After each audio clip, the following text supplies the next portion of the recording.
Passo ao secretário ilustre vereador N. Brizola. Boa tarde, Roger Rímulo Galileu. Boa tarde, senhor vereador. Queria que tu me falasse um pouco sobre tua experiência na área de transporte coletivo, teu currículo nesta área e qual a tua formação. Então, vamos lá. A minha formação é superior em transporte, com ênfase em administração, com ênfase em transporte público, pela Pontifícia Universidade Católica do Rio Grande do Sul. Tá, me formei no ano de 2002.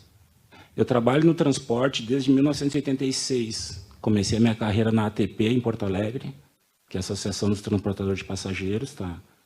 Saí da ATP, fui convidado para formar o consórcio Unibus, porque na década no final de 90 e início de 2000, Porto Alegre iniciou com os consórcios. Tá? Então, o nosso consórcio administrava 6 empresas.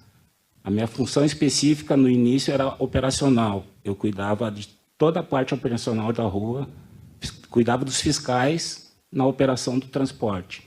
Depois de um tempo, eu passei para coordenador administrativo financeiro. Tá? Fiquei nessa empresa por 13, 14 anos. Depois trabalhei em Canoas, na Vicasa. Trabalhei por 1 ano e meio, 2 lá. Trabalhei junto com o Flávio Caldaço, que passou por aqui em algum momento na administração.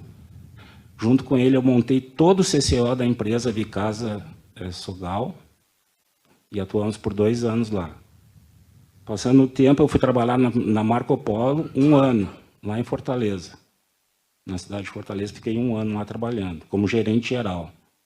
A Marco Polo, que é a representante da Marco Polo no Ceará, que era, agora não me recordo o nome, mas JR Ferrari. Tá? Após isso, eu trabalhei, voltando a Porto Alegre, eu trabalhei na Carris, Companhia Carris, até o seu fechamento, né, sua venda, e fui trabalhar na Secretaria de Transporte e de Mobilidade Urbana de Porto Alegre, com o secretário Adão de Castro. Então, ele que me indicou para a secretária Roberta para vir trabalhar aqui como diretor de transporte. Resumidamente, esse é o meu histórico. E se disponibilizo o meu currículo para vocês, caso necessário. Com essa larga experiência, nesse tempo que tu está em Novo Hamburgo, já atuando, já tem um parecer do porquê esta situação do transporte coletivo que não desde a sua implantação, desorganizou horários, né, itinerários. O que é que aconteceu, na tua opinião? Na minha opinião, foram uma série de fatores, tá, que levaram a esse problema. Desde o início da operação, a calamidade, que a coisa começou um pouco torta, né? Um pouco não, bastante torta, que a calamidade afetou muita gente, né, inclusive o transporte. E agora a gente está colocando ele no trilho, né? Tanto é que os números indicam que o cumprimento de viagem está aumentando. Então, acredito que o que aconteceu... Mas na calamidade foram diminuídos os horários, facilitando, né? Ganhou um tempo, inclusive. Facilitou para a empresa a organização, porque foram retirados os horários da parte da manhã e da tarde. Eu quero que o senhor entenda que fica difícil falar de uma situação que eu não estava presente, né? Sim, mas só para te trazer, já deve ser do teu conhecimento isso. Porque afetou, inclusive, o transporte de Porto Alegre, diminuiu... Não, afetou a todos, mas isso beneficiou, né, esse cenário para a organização, para a estruturação da empresa. Eu não sei se beneficiou, porque a empresa também teve seus problemas, né, com funcionários, etc. Então, mas foram 8 funcionários que... então o senhor... Que foram... Uma série de fatores que levam a esse problema. Né? Que, novamente, o senhor traz a questão funcionários. Isso tem aparecido bastante aqui. Uhum. Muitos funcionários foram atingidos pela... 8 funcionários. Tá, o total eu não sei. Nós entregamos à Secretaria um relatório com mais de 200 reclamações sobre atrasos de horários e linhas. Assim como também protocolamos diversos pedidos de providências, indicando, né, a linha e horário indicando os atrasos, quais os problemas que vinham acontecendo nessas linhas. Então, você veja bem, mais de 200 reclamações, né? Assim, não, reclamações com procedência. Que mês foi isso, por favor? Isso foi no mês de maio, junho, julho, né? E agosto. Todos os meses eu tenho encaminhado, né, com pedidos de providências aprovados aqui, lidos e apresentados aqui na sessão, e depois são remetidos pela Secretaria da Câmara, né, para a secretaria que se destina. Né? Eu tenho conhecimento. Então assim, quais são as providências dentro né, desta base de informações que a Câmara também está disponibilizando, porque a Câmara também é receptora das reclamações do transporte coletivo? Sem dúvida. Esses pedidos de providências, inclusive eu trouxe uns aqui que eu já respondi. O que a gente faz? A gente faz uma análise, tá? Busca junto ao CCO, que é o nosso Centro de Controle Operacional, que a gente tem os relatórios online e os relatórios passados, né?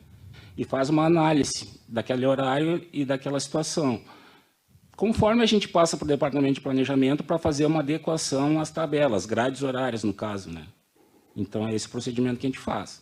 Em relação às reclamações, 200, nós tivemos aqui em junho 345, em julho 157, agosto 198, em setembro 58 reclamações no nosso telefone.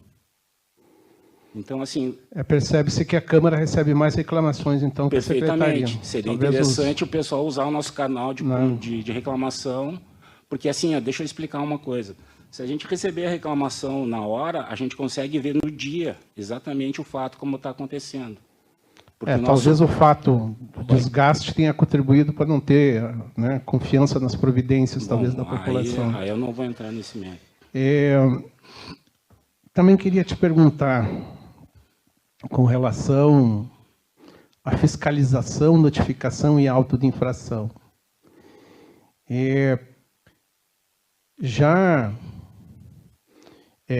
Deve ser já sabedor, Roger, que os ônibus da empresa enfrentam muitos problemas com manutenção. Seguidamente, são ônibus que quebram no caminho, né? Dificultando a chegada de estudantes, chegada dos trabalhadores, causando prejuízos assim, para a população. Isso não é um caso isolado, são vários relatados, vários relatos nesse sentido. Vocês têm fiscalizado nesse sentido também, né, as condições? É a Prefeitura que faz essa fiscalização com relação, né, à situação de manutenção, né, o relatório de manutenção do veículo? A Prefeitura não dispõe de um técnico mecânico para fazer esse tipo de serviço.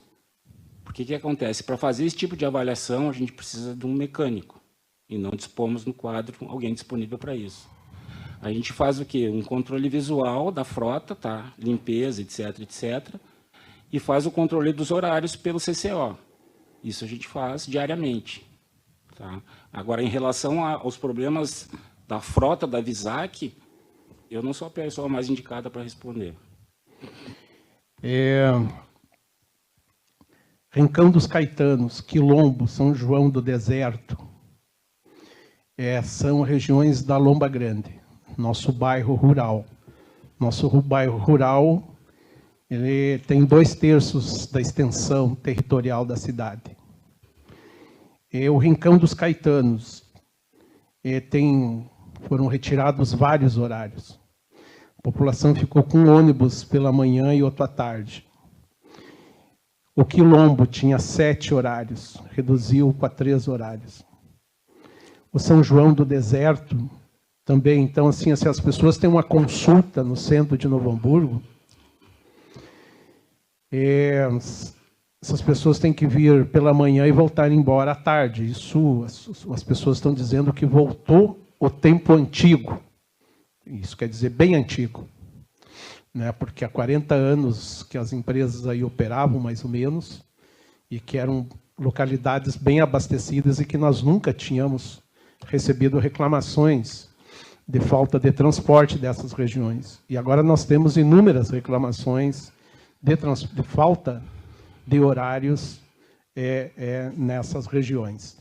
E isso consta, inclusive, nos relatórios de pedidos de providências que esse vereador encaminhou, né, para a sua secretaria, que aqui nosso assistente trouxe uma cópia, que depois vou lhe passar, né, do mesmo relatório encaminhado para a sua secretaria. Tá? Então, percebe-se que não houve, então, providências nesse sentido. Tá? Também, está aqui, vou lhe entregar depois o relatório em mãos. Perfeito.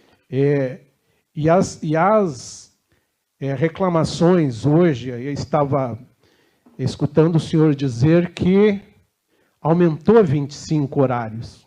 Mas quantos horários foram retirados? Nenhum. Não, mas aí tem... O senhor não, né, não, eu estou lhe dizendo que de uma localidade apenas foram retiradas 5 horários. E estas são reclamações que eu recebi da população, e não foi de uma pessoa, foram de várias pessoas. Ninguém fica aqui inventando, né, ou trazendo inverdades a esse vereador que não sejam reais. Em nenhum momento, né, diz que não são verdades. Então, nenhuma não é uma resposta. Mas eu vou lhe mostrar. Nenhuma não é uma resposta. E eu quero te fazer uma pergunta. Pois não. Se esta melhora que tu considera é melhora no número de pessoas de ocupação dentro dos ônibus, ou seja, mais lotação, né? Ou se de fato tem uma melhora de itinerários, tem uma melhora, e nós queremos que aumente o número de pessoas transportadas, de usuários transportados, porque aí nós teremos ponto de equilíbrio, inclusive, para a empresa. Né? Aí nós teremos ponto de equilíbrio. Agora, tem que ser um transporte com qualidade, com horários, não dá para... Né? E eu percebo muitos ônibus lotados. Eu moro no bairro Boa Saúde, eu vejo todos os dias, a linha do ônibus é na frente da minha casa.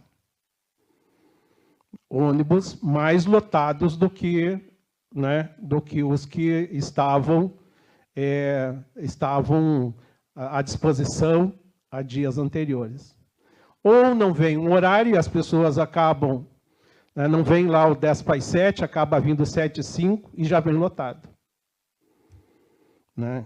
Então, isso assim virou uma situação que não é estável. Não é estável. Tem dia que tem aquele horário e dia que não tem. Então, uma situação hoje de um transporte coletivo instável, que as pessoas não confiam mais naquele horário. E eu quero lhe dizer uma coisa para o senhor, a média salarial aqui da nossa cidade, né, agora o piso da categoria dos trabalhadores do calçado ficou estabelecido em R$ 1.750 para 220 horas por mês. O piso dos metalúrgicos varia, mas em média 2.500. O dos comerciais também fica nessa faixa. O senhor, sinceramente, acredita que é possível pagar transporte por aplicativo, um trabalhador, para não ser demitido, não perder o emprego, não chegar atrasado, não perder a premiação? Não. Então, assim, eu acredito que vocês, né, com a sua experiência... O senhor me permite explicar? É que de explicação, Roger, bem na boa, assim, nós da CPI aqui, nós já estamos fartos de explicações. O que nós precisamos é que vocês façam funcionar o transporte coletivo. É que vocês façam, e vocês tiveram tempo para isso. Nós já estamos no 5º mês dessa implantação, e não há na cidade, e aí basta também o senhor ler o jornal da cidade, o jornal NH. É o jornal aqui de Novo Hamburgo, é o principal, um dos principais veículos de comunicação da cidade, tá? Junto com os outros jornais da nossa cidade, né, que seguidamente traz matérias, né, apresentando esta situação novamente. Então, vocês já tiveram bastante tempo para resolver essa crise. Ou consolida ou, né, ou resolve. Eu, inclusive, entreguei. Nós entregamos, né, uma farta documentação ao Ministério Público. Nosso mandato entregou ao Ministério Público, que abriu um inquérito para apurar responsabilidades desta situação precária que encontra-se o transporte coletivo até hoje aqui na nossa cidade. Então, sinceramente, o que a cidade espera é uma ação, respostas, né, e não explicações mais, Roger. Perfeito.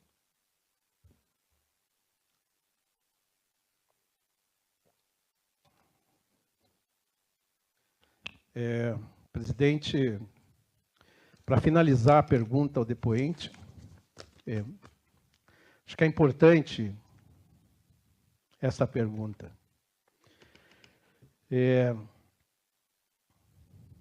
Os créditos da CEVAT, que era a empresa que comercializava os vales transportes até 26 de abril. Após essa data, quem é que ficou com os valores já pagos para o Vale Transporte? Não sei, eu cheguei aqui em junho. Tá bom, obrigado. De nada.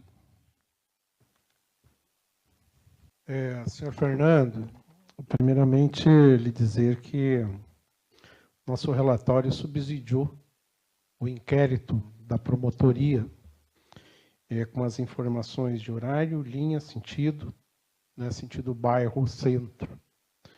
Inclusive tendo um reconhecimento por parte da promotoria, e foi o mesmo relatório que nós encaminhamos à empresa. Então, fartas informações. Sim. Com detalhes. Sim. Com detalhes, né? Dia, horário, local, né? E o mesmo também, mesmo documento, foi encaminhado com cópia para a secretaria. Perfeito. Certo? Contemplado em parte, presidente, já pelas perguntas do vereador relator, eu queria lhe perguntar, com relação aos frequentes atrasos de linhas, mas também relacionados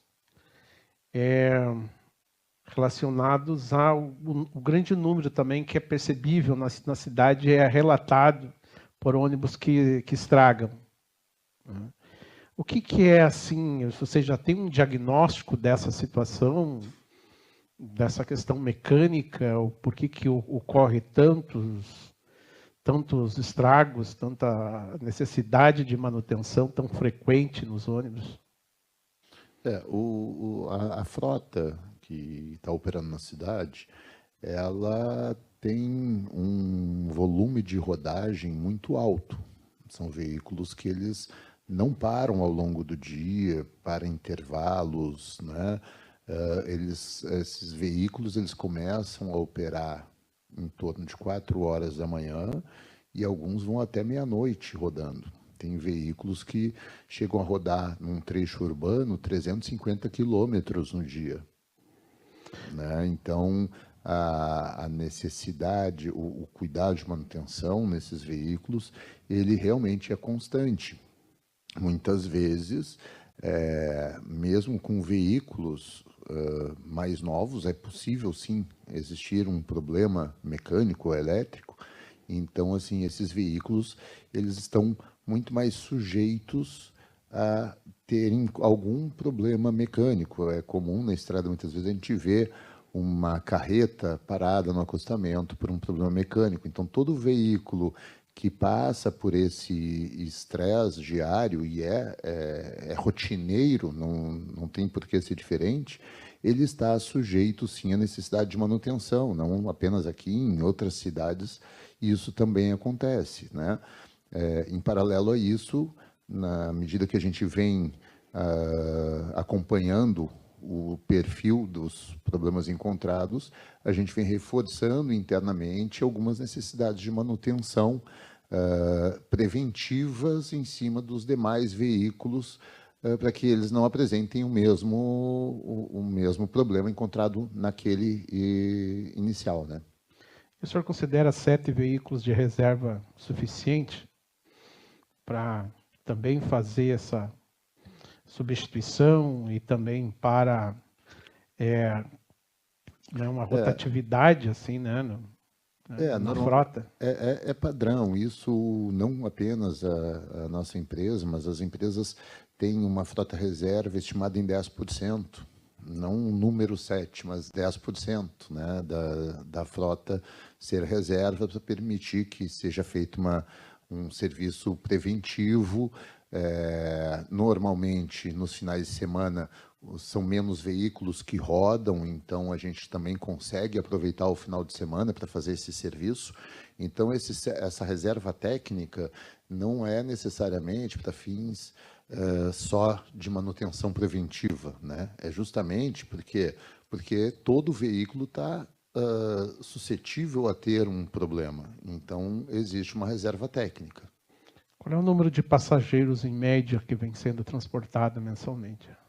A empresa vem transportando, chegou atualmente num platô, que é não existe mais uma oscilação tão grande de passageiros para cima ou para baixo, então a gente entende que o comportamento estabilizou nos passageiros.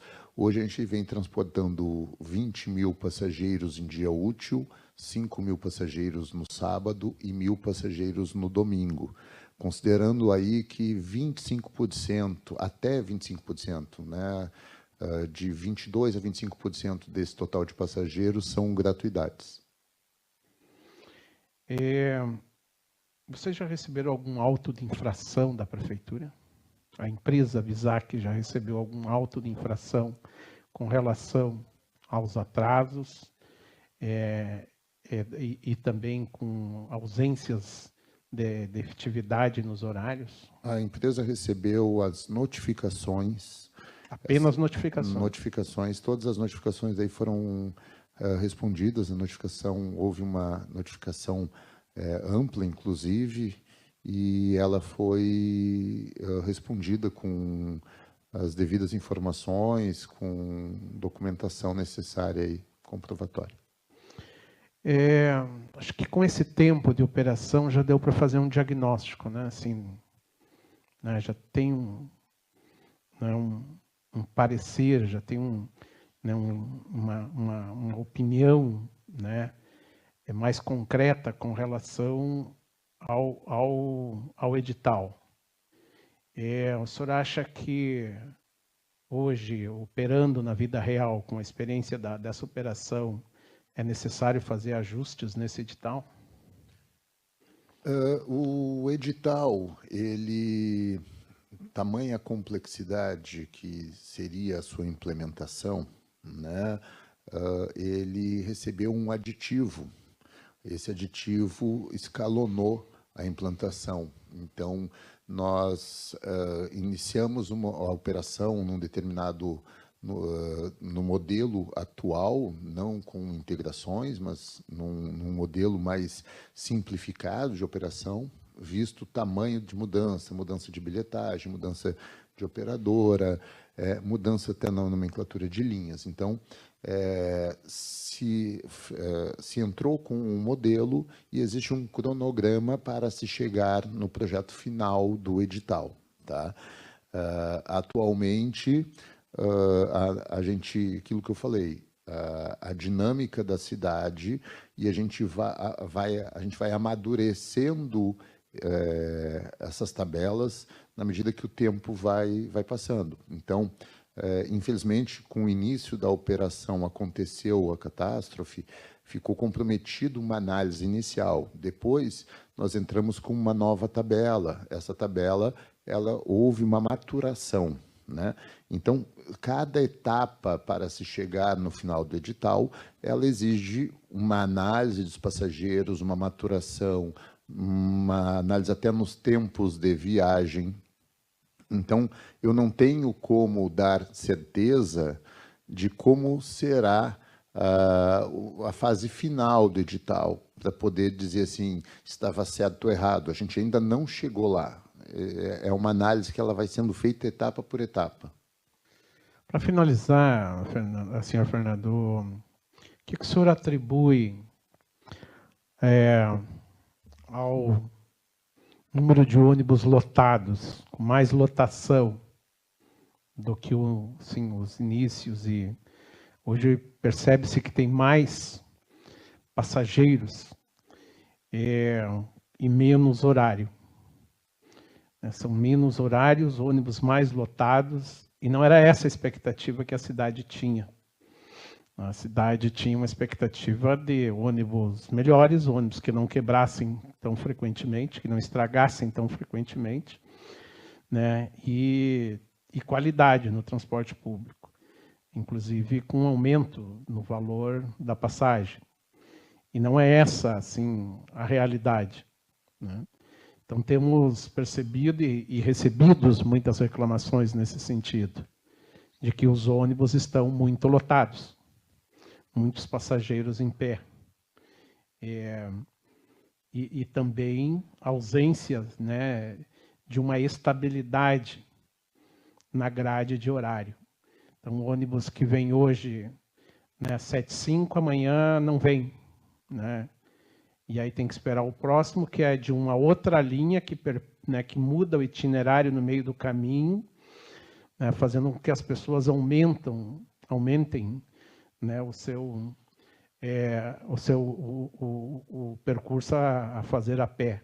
Como é o caso da Vila Brasília, que já foi relatado aqui e segue a mesma situação, né? As pessoas continuam descendo na Luiz Algair, né, e caminhando, depois de uma longa jornada de trabalho, a pé mais até 3 quilômetros. Então, isso não estava, né, no edital, isso não estava, né, também na programação, né, da perspectiva, ou da perspectiva que tinham as pessoas de que teriam que caminhar, aumentar o seu percurso após uma longa jornada de trabalho, inclusive de dias de chuva, de frios, né, dias que também os trabalhadores recebem a cesta básica na empresa, que tem que, né, chamar um transporte por aplicativo, pagar mais um valor para poder chegar em casa.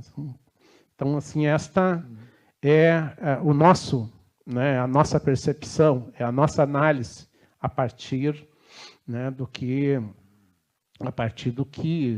vem acontecendo, né? O transporte público, o transporte coletivo, ele é essencial para o desenvolvimento de uma cidade. Ele é essencial. E nós entendemos, né, a complexidade que é o transporte coletivo e, inclusive, o seu momento que passa a nível mundial, né? Eu, inclusive, defendo subsídios ao transporte público. Eu acho que a gente deve pensar isso a longo prazo. Mas hoje, hoje, assim, eu acho que já foi o tempo de superar essa questão da enchente. Por exemplo, ela não serve mais como justificativa, né? O impacto da enchente para a cidade, para as pessoas, ela ainda permanece, né? Mas o impacto para a empresa em si foi a diminuição do número de passageiros, mas, consequentemente, também por uma decisão de retirada de alguns horários, né? Então, eu acho que é tempo, né, suficiente para ajustar essa operação. Nós não podemos continuar com grades que mudam a todo horário. Nós não podemos continuar com essa realidade na cidade. As entidades, elas precisam serem consultadas, né, do horário das empresas, os trabalhadores precisam serem consultados sobre os seus horários. A gente não pode a toda hora estar mexendo na grade, porque isso, né, vai impactar diretamente na vida das pessoas, na vida das empresas, na vida da economia da cidade. Então, assim, para a gente dimensionar, e claro que com a tua experiência, tu já sabe que isso que eu estou falando é verdadeiro, né? As pessoas se programam de acordo com uma grade de horário ofertadas hoje né, em aplicativos, é público, né, os horários. Então, acho que é tempo. Né, essa é a nossa análise, que esse tempo, sabíamos que não ia ser, né, assim, que poderia ter alguns problemas na implantação, mas não esperávamos tantos problemas e tão alongados, né, para resolver. Então, essa é a expectativa. Né, a CPI aqui não está aqui para, né, para buscar, né, capitalizar, mesmo nesse período. Não, nós queremos resolver a situação, nós queremos contribuir. Todas as ações da CPI têm sido nesse sentido, inclusive desse vereador contribuindo, né, com relatórios para as empresas, Ministério Público, para a Secretaria. Né? Só que nós não... Né, tem um tempo para as explicações. Tem um tempo que as pessoas aceitam explicações. E há tempo que as pessoas não aceitam mais explicações, e esse tempo chegou. Esse tempo chegou. O que se quer na cidade e aliás, inclusive, em todos os debates, tem essa é uma principal pauta hoje na cidade, transporte coletivo. É uma das principais pautas da cidade. É um dos principais gargalos, né, para o desenvolvimento econômico dessa cidade, ajustar, né, reorganizar o transporte coletivo. Né. Então, esse é o trabalho também dessa CPI. Obrigado, não tenho mais perguntas, presidente.